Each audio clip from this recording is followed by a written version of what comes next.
Live from Augusta, you're watching News 1226 this morning.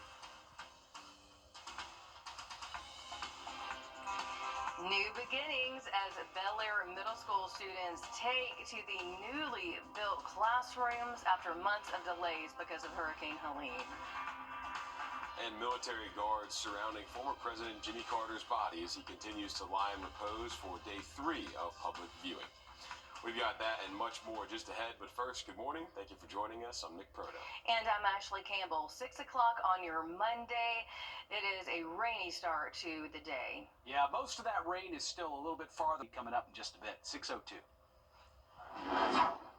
Today is the first day back from winter break in Richmond County, and what better way to start the new year than with a brand new school to explore? That's right. Bel Air Middle School officially opening its doors today. Your Taylor Martin live in the newsroom now for what students are going to find inside. And Taylor, this has taken a little while to get here.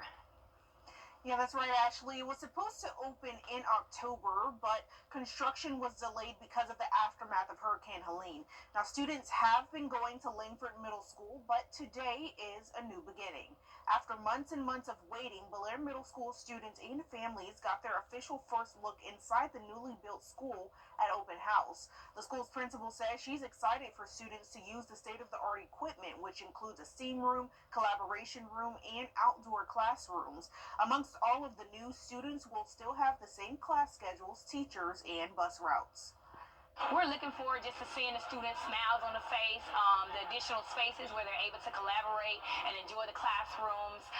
We are excited for the shorter commute to school. And so we're just happy that they're actually at the place that they have longed to be. The project includes 12 more classrooms to make room for 1,000 students.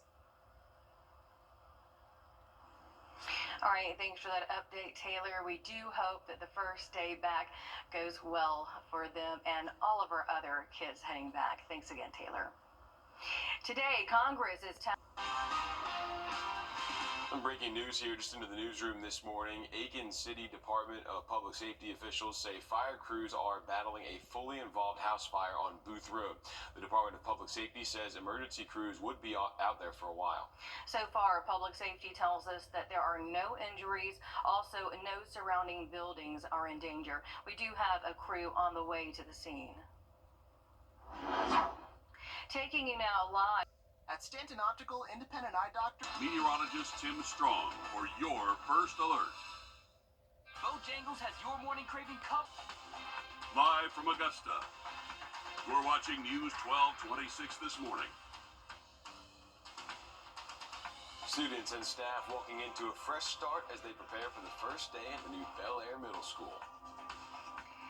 And giving you another live look inside the Carter Center in Atlanta as former President Jimmy Carter continues to lie in repose this morning.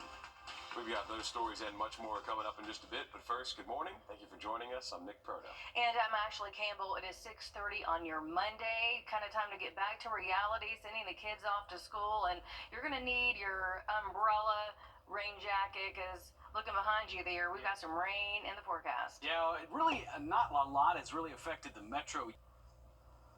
Today, students will learn at the newly built Bel Air Middle School for the first time since renovations have been completed. The highly anticipated transition comes after months of setbacks, one of them being Hurricane Helene damage. Your Taylor Martin joins us live now in the newsroom as students head out the door this morning for a new beginning. Taylor?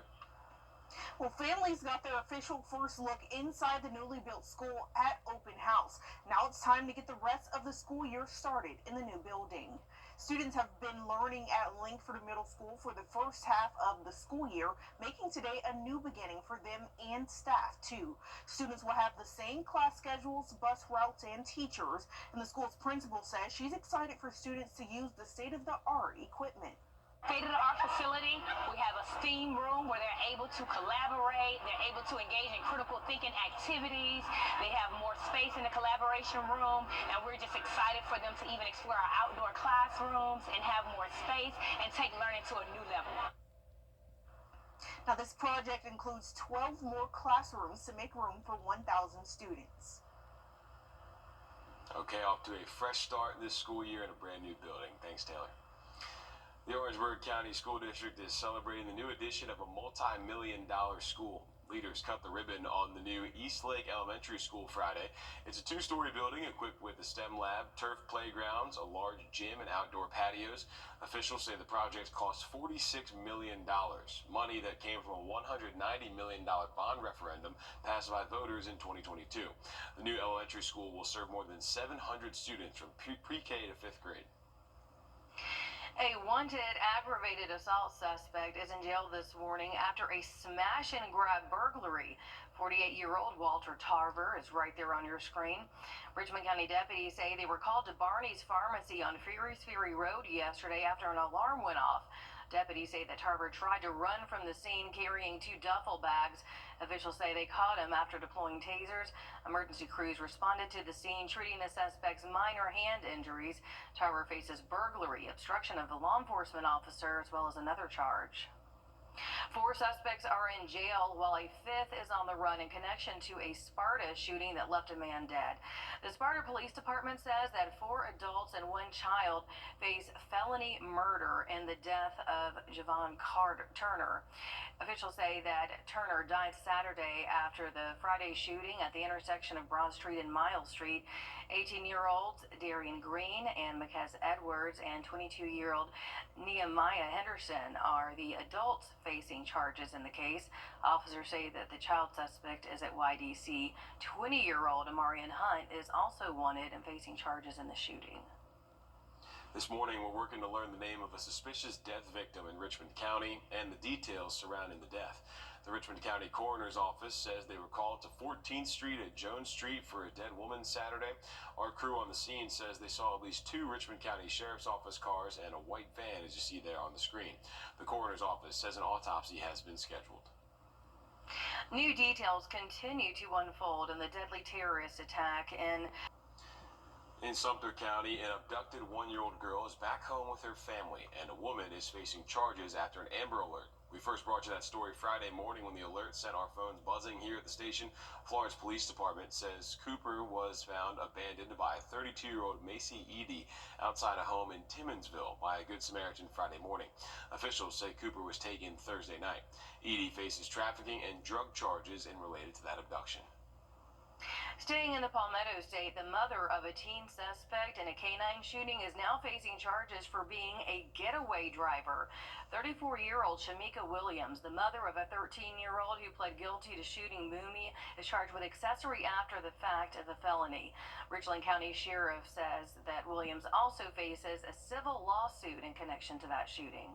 We can sue them for up to $5,000 if their child is out here and does damages or kills a dog.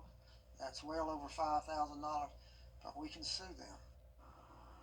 The Sheriff's Department says Williams has been released from jail on a $15,000 security bond.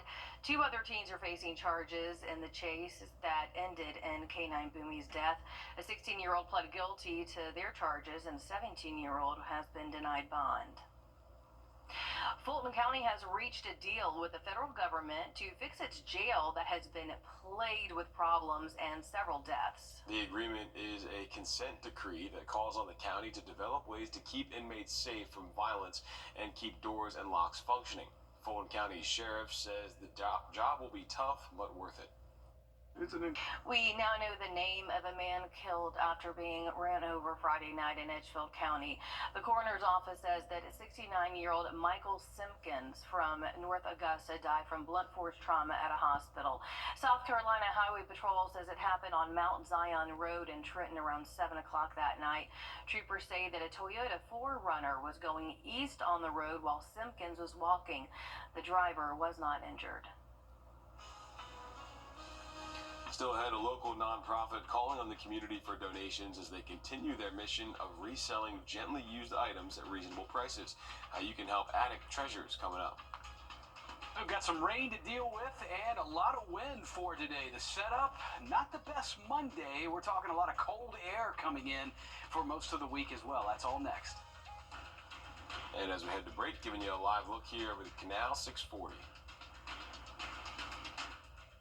Patio and Time now for your dog walk forecast with a little kitty.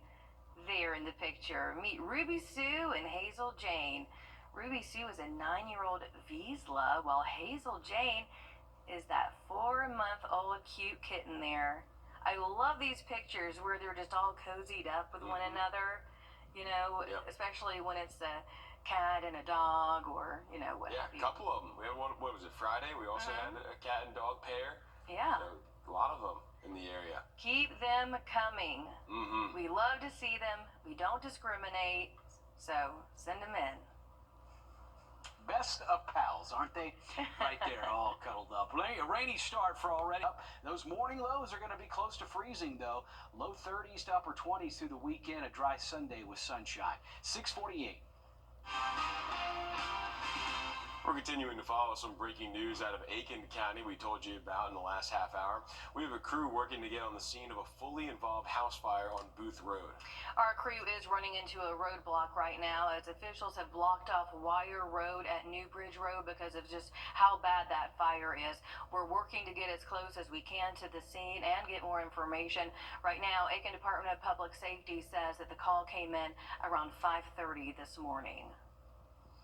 One local thrift store is looking to hit a major milestone this year. Attic Treasures in Harlem accepts donations and resells gently used items. In return, they give right back to the community. They're now looking to the new year as they aim to hit $2 million of donations.